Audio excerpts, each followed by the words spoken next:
Huwag daw tayong makiayon sa takbo ng mundong ito. Mag-iba na tayo sa pamamagitan ng pagbabago ng inyong isip upang maunawaan natin daw ang kalooban ng Diyos, kung ano ang mabuti, kalugod-lugod at ganap na kalooban niya. Baguhin na daw natin ang ating isip nang sa gayon po tayo po ay makarinig, malaman natin yung napakagandang kalooban ni Lord, kalugod-lugod, mabuti at ganap na kalooban ni Lord.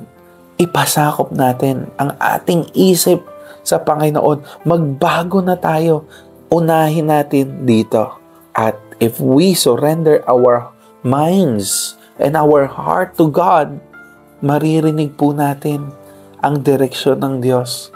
Malalaman natin po kung saan niya tayo dinadala. And for sure mga kapatid, napakaganda ng mga planong iyon para sa atin. Kaya paalala po, nagpapasakop po sa pamamahala at kalooban ng Diyos ang mga taong nagmamahal at nagtitiwala sa Kanya.